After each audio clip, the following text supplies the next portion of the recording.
ओम अज्ञानतिमिरान्धस्य ज्ञानाञ्जनशलाकया चक्षुरुन्मीलितं येन तस्मै श्रीगुरवे नमः। नमः ओम विष्णुपादाय कृष्णप्रेष्ठाय भूतले श्रीमते भक्तिवेदांत स्वामिन्निति नामिने। नमस्ते सारस्वते देवे गौरवाणी प्रचारिणे निर्विशेष शून्यवादी पाश्चात्यदेशतारिणे। जय श्री कृष्ण चैतन्य प्रभु नित्यानंद श्री अद्वैत गदाधर श्रीवासादि गौरभक्तवृंद। हरे कृष्णा कृष्ण कृष्ण हरे हरे, हरे राम राम राम हरे हरे। ओम नमो भगवते वासुदेवाय। नारायणं नमस्कृत्य नरं चैव नरोत्तमं देवीं सरस्वतीं व्यासं ततो जयमुदीरयेत्। In this session, we'll be discussing from the 34th verse of the 3rd chapter of the 1st canto Srimad-Bhagavatam. Yadi esha uparata devi maya vaisharadi matihi sampanna eveti viduhu mahimni sve mahiyate. The meaning of this verse is, if the illusory energy subsides and the living entity becomes fully enriched with knowledge by the grace of the Lord, then he becomes at once enlightened with self-realization and thus becomes situated in his own glory. So, the description is being given here about the influence of the illusory energy becoming subsided. That is possible only by the grace of the Supreme Lord, mercy of the Supreme Lord, when we adopt godly life, spiritual life. As long as we are materially engaged, that is possible only in the illusion. Only because of illusion or because we have desires to enjoy materially, there is the illusory covering. And that illusory covering makes us identify, I am this body or I am the mind. All these material objects are mine. All these type of false understanding prevails as long as we have the desires, material desires for enjoyment. But if we have practiced spiritual life by which gradually we become purified within the heart, then the proportionate to our purification, the influence of the illusory energy goes on decreasing. The more we engage in devotional service, in pure spiritual activities, the lesser the influence of the illusory energy. And there is a enlightenment possible by which we come to know about our own self to begin with. Completely, I am different from this body and mind. I am pure spirit. And also, one understands only by bhakti it is possible that I am connected with Krishna in a very specific relationship. That relationship is the relationship of loving devotional service rendered by the living being or myself to Krishna. And Krishna very happily accepts such devotional service in order to elevate us to the spiritual platform. So that is described here. in the purport to this verse, Srila Prabhupada describes, if the illusory energy subsides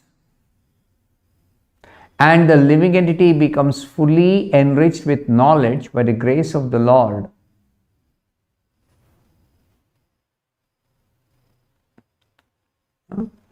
that is, the Lord, Supreme Lord is absolute.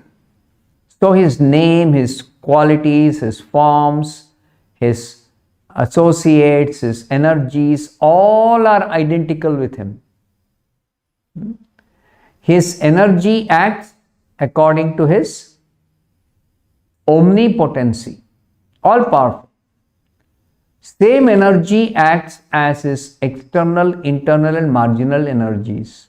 Krishna's energy ultimately, even though we classify for the sake of our understanding, 3 categories of energy: internal, external and marginal. But actually, as far as Krishna is concerned, they are all His own energy, His personal energy.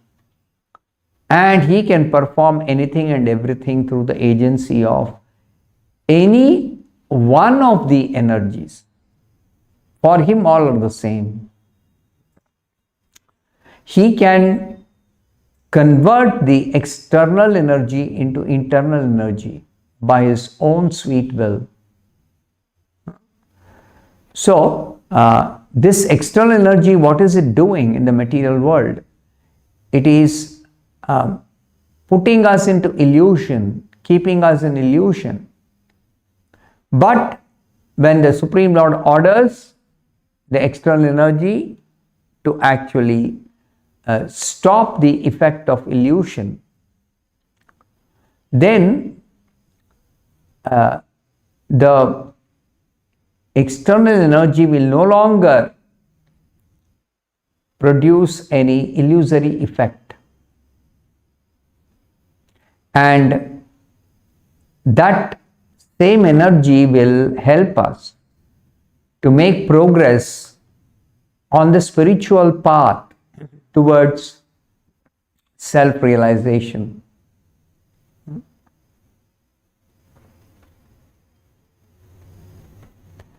When the effect of the illusory energy is no longer there, then we don't have to take birth again.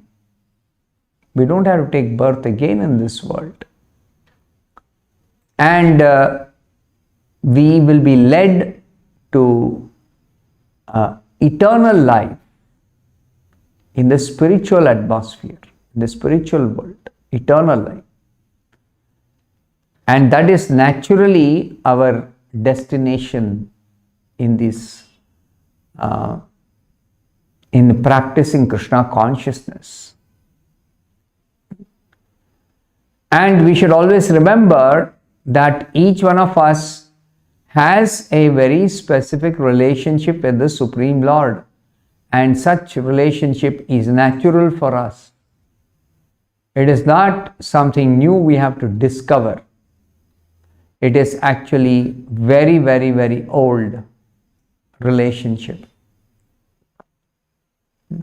It is just because of forgetfulness that we think in terms of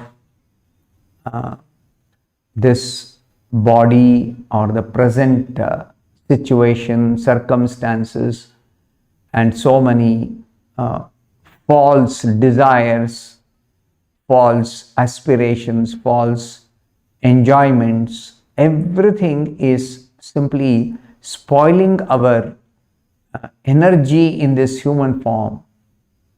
It is spoiling the energy. Because under illusion, we may think something is very nice, but reality is that nothing is nice in this world. In the material world, nothing is nice. This realization that nothing can be really pleasant or worthwhile in the material world is a very important realization. Only by associating with spiritualists, with devotees, we can come to know this very easily. Otherwise, it's very, very difficult.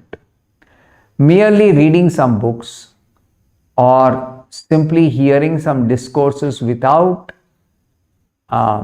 ascertaining the proper source from which to hear the discourse.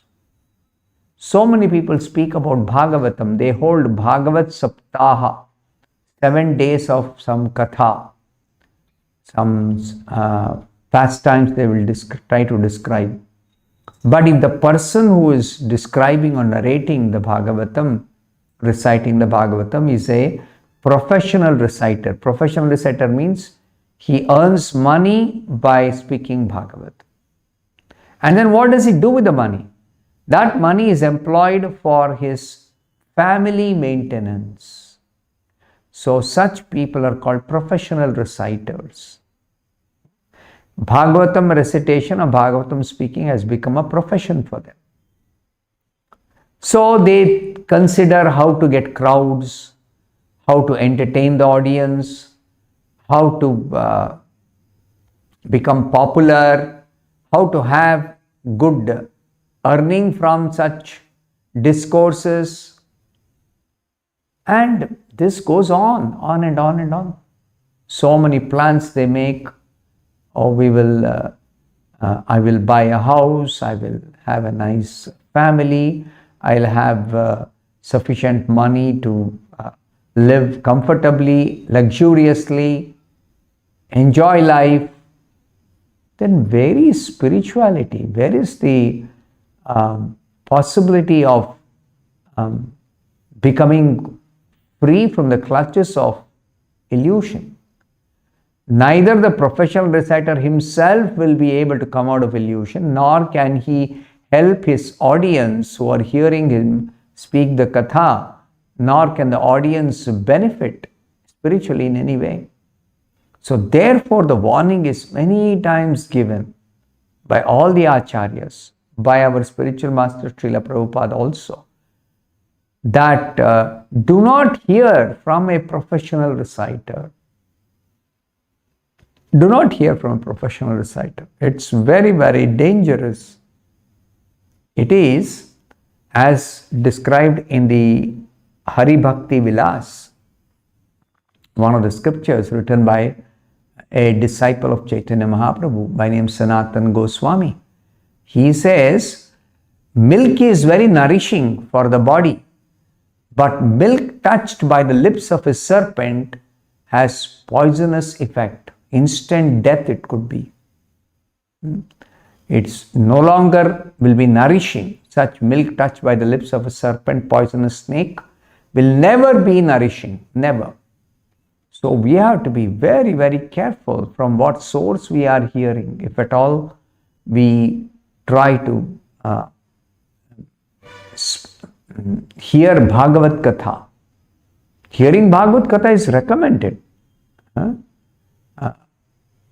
But it should be heard from a Vaishnava, a genuine devotee, who depends upon Krishna for everything. Especially his maintenance, he depends on Krishna. He doesn't have to earn money by any means for his maintenance. Or he maintains himself in a way that he doesn't agitate his senses. He does not indulge in sense enjoyment, sense gratification. He lives a life dedicated for devotional service, and some bare minimum needs he may get by some bhiksha or whatever honest methods are there. But never making a goal of entertaining audience so that they give good dakshina and I become rich and I enjoy life, all the luxuries. No. The two don't go together. Enjoying a luxurious, materially luxurious life and speaking Bhagavatam and trying to impress some people about one's own skill. These things don't go together. So the whole Bhagavatam itself, in the beginning itself, it is said, Dharma projita kaitavo atra. In the Srimad-Bhagavatam, cheating religious systems are completely rejected. What is this cheating religious system? Under the influence of illusion, thinking, making calculations, let me enjoy materially. This is an influence of illusion. Whereas somebody's properly studied the Bhagavatams, properly applied the teachings of the Bhagavatam, properly situated in spiritual life, such a person will never be interested in money making, in name and fame, in trying to become very popular. No, never such a genuine Vaishnava will be interested. So we have to be careful from whom we hear Bhagavatam, with whom we associate in our spiritual life. We should always seek proper association. So therefore, Srila Prabhupada says he has created this ISKCON society just to give good association, satsanga, sadhu sangha, for the people in general who want it and who can avail of it. And devotees who are dedicated missionaries in the temples of Krishna consciousness movement, they are themselves practicing and they are also preaching. The same thing what they are practicing, they are preaching. So in this way their life is completely dedicated for the Lord's service. And this preaching based on the teachings of the previous acharyas and the confidential literatures like Bhagavad Gita and Bhagavatam, this preaching is very, very dear to the Supreme Lord. Very dear to Him. So such preaching whoever does, they attract the attention of Krishna and they become situated in Krishna consciousness, firmly, properly situated in Krishna consciousness. So the conclusion is that except by rendering devotional service, it's not possible to get out of the clutches of illusory energy or illusion.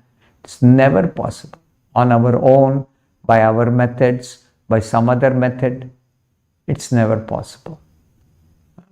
Only way is mama maya duratyaya mamevaye prapadyante maya metam tarantite.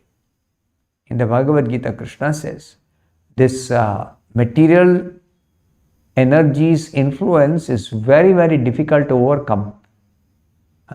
But by surrendering to Krishna, only it can actually happen that we go make progress to transcend the gunas, to transcend the material nature of material.